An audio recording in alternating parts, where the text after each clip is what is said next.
اللہ کی قسم، جھک جانے میں جو عزت ہے وہ سر اٹھانے میں نہیں ہے، چپ رہنے میں جو سکون ہے وہ جواب دینے میں نہیں ہے۔ ایک عورت نے پوچھا یا رسول اللہ میرے خامند کا میرے اوپر کیا حق ہے؟ آپ نے فرمایا تیرے خامند کے جسم پہ پھوڑے نکل آئیں اور ان میں گندا پانی جمع ہو جائے اور تو زبان سے چاٹ چاٹ کے اس کے زخم صاف کرے تو بھی تو نے خامند کا حق ادا نہیں کیا۔ دونوں کو بیلنس کیا ہے۔ بہترین مسلمان وہ ہے جس کا بیوی کے ساتھ اچھا سلوک ہو۔ جب تک آپ کو صبر اور برداشت کرنا نہیں آئے گا آپ کی زندگی خوبصورت نہیں ہو سکتی۔ غصے کو پینا سیکھو، غصے کو دبانا سیکھو، غصے کے وقت چپ رہنا سیکھو تو آپ کی زندگی بڑی خوبصورت ہو جائے گی۔ دل دریا سمندروں ڈوبے کون دلاندیاں جانے ہو، وچے بیڑے وچے جھیڑے وچے ونج مہانے ہو۔ میرے نبی نے گھروں کو آباد کرنے کا ایک خوبصورت طریقہ بتایا کہ اس زبان پہ قابو کر لو، اس زبان پہ قابو کر لو، خاموش رہنا سیکھ لو۔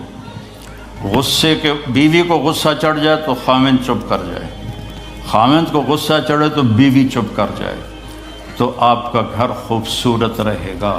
اگر دونوں ہی آگ لگ گئی اور دونوں ہی بولنا شروع ہو گئے تو آپ بھی گئے، آپ کے بچے بھی گئے۔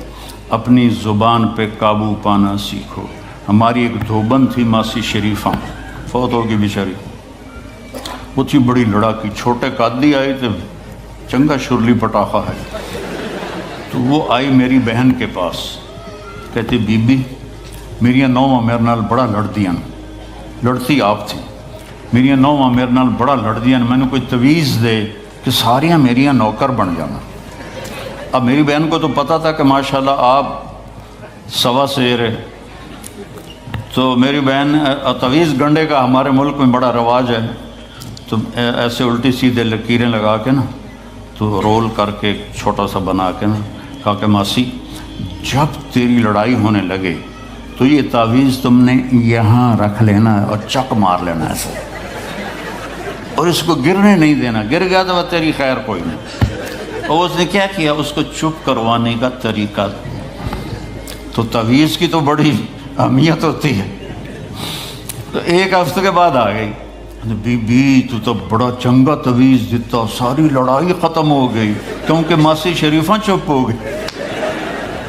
تو یہ سب ان عورتوں کو بھی تعویذ دیتا ہوں، ماسی شریفہ والا آپ کو بھی دیتا ہوں۔ ماسی شریفہ والا تعویذ لے لو، آپ کی زندگی بڑی خوشحال ہو جائے گی۔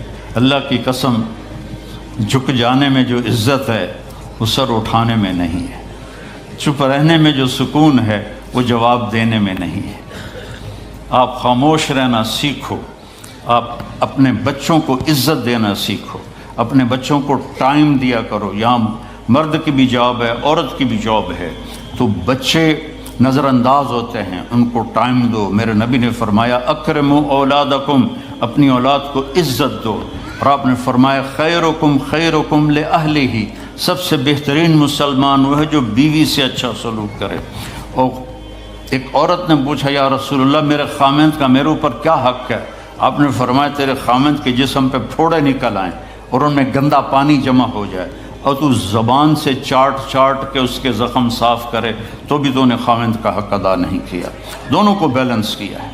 بہترین مسلمان وہ ہے جس کا بیوی کے ساتھ اچھا سلوک ہو۔ آپ نے 11 شادیاں کی، یہ شوق کی نہیں تھیں، یہ اللہ کے حکم کی تھیں اور ہمیں زندگی سمجھانے کے لیے تھیں کہ آپ یہاں رہو یا کہیں اور جگہ رہو، جب تک آپ کو صبر اور برداشت کرنا نہیں آئے گا آپ کی زندگی خوبصورت نہیں ہو سکتی۔ غصے کو پینا سیکھو، غصے کو دبانا سیکھو، غصے کے وقت چپ رہنا سیکھو تو آپ کی زندگی بڑی خوبصورت ہو جائے گی، بہت حسین ہو جائے گی۔ زندگی اندر ہے، باہر نہیں۔ اب رولز رائس میں چڑھ کے کوئی اچھی زندگی نہیں گزار رہا ہے، لائف تو اندر ہے۔ دل دریا سمندروں ڈوبے کون دلاندیاں جانے ہو، وچے بیڑے وچے جھیڑے وچے ونج مہانے ہو۔ یہ اندر ہے، لائف اندر ہے۔ اور کیا لطف انجمن کا جب دل ہی بجھ گیا ہو، جب اندر بجھا ہوا ہو تو پھر باہر کی چیزیں کوئی مزہ نہیں دیتی۔ عاصم کے مرنے کے بعد ہمیں کوئی شے اچھی نہیں لگتی، حالانکہ لائف ہر نعمت موجود ہے، سب کچھ موجود ہے۔ میرے بیٹے کا نام عاصم تھا جو فوت ہوا ابھی، جب 36 سال کی عمر میں، تو کوئی شے اچھی نہیں لگتی کہ اندر ویرانی آ گئی۔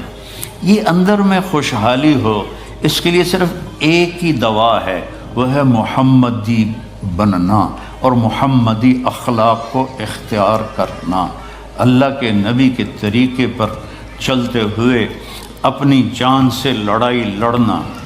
ایک ہمارا دوست تھے، وہ تبلیغ میں گئے تو ان کو داڑھی رکھنے کا شوق ہو گیا، اب بیوی ان کی رکاوٹ بنے، کیا داڑھی رکھو گے تو مجھے طلاق دینی ہوگی۔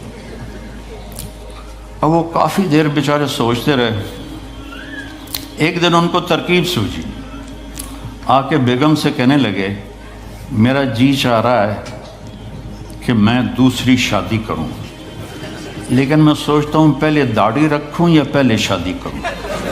تو ان کی بیگم نے کہا پہلے داڑھی رکھ لو، پہلے داڑھی رکھ لو۔ تو ایسے اپنی بیگمات کو مناؤ پیار محبت سے۔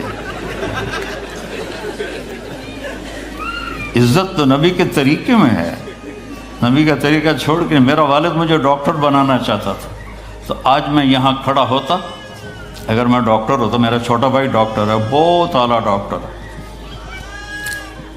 تو میں یہاں کھڑا ہوتا۔ مجھے یہاں میرے نبی کا طریقہ لے کر آیا ہے، میرے نبی کی سنت لے کر آئی ہے، میرے نبی کی زندگی لے کر آئی ہے، اور آپ جس محبت سے تشریف لائے ہیں اس کے پیچھے میرے نبی کی زندگی ہے۔ تو اللہ کی قسم عزتوں کا خزانہ ہے میرے نبی کی پاکیزہ زندگی۔ تو آپ نے ہمیں پوری زندگی گزار کے دکھایا۔ حضرت عائشہ کی دلداری فرما رہے ہیں، عائشہ انہو لیہون علی ان اریتک زوجتی فی الجنہ، عائشہ مجھے تو جب سے پتہ چلا ہے تو جنت میں میری بیوی ہے، میرے لیے تو مرنا ہی آسان ہو گیا ہے۔ بھلا جس نے رب کو دیکھا ہو اس کے لیے کسی اور کی حاجت رہ جاتی ہے؟ باقی یہ صرف دلداری کے لیے تھا۔ ایک دوسرے کی تعریف کرو، ایک دوسرے کے لیے اظہار محبت کرو۔ آج کا ماحول ایسا ہے، بیگم سے کہو گے آئی لو یو، کی خیرت ہے کی ہے، وہ تم سے کہے گی آئی لو یو تو تم بھی پوچھو گے خیرت ہے، کوئی چکر تو نہیں آ رہے۔ اظہار کرو، اظہار محبت کرو، اس سے آپ کے پاؤنڈنگ ہوگی۔ اولاد کو ماں باپ سمجھتے ہیں بس ہماری اولاد ہے، ہمیں ان سے پیار ہے، ان کو عزت دو، ان سے اظہار محبت کرو۔ ڈاکٹر عبدالحی صاحب ایک بڑے بزرگ گزرے ہیں، وہ اپنے ایک مرید کے ہاں کھانے پہ گئے تو پوچھنے لگے کھانا کس نے بنایا؟ تو مرید نے کہا جی میری بیگم نے بنایا۔ کہا اس کو بلاؤ۔ ان کی بیگم آ گئی تو فرمانے لگے بیٹی آپ کا کھانا کھایا بہت ہی اچھا تھا، بہت مزے کا تھا۔ وہ رونے لگی دھاڑ دھاڑ۔ تو وہ ڈاکٹر صاحب پریشان ہو گئے کہ بیٹی خیریت تو ہے، کیا ہوا؟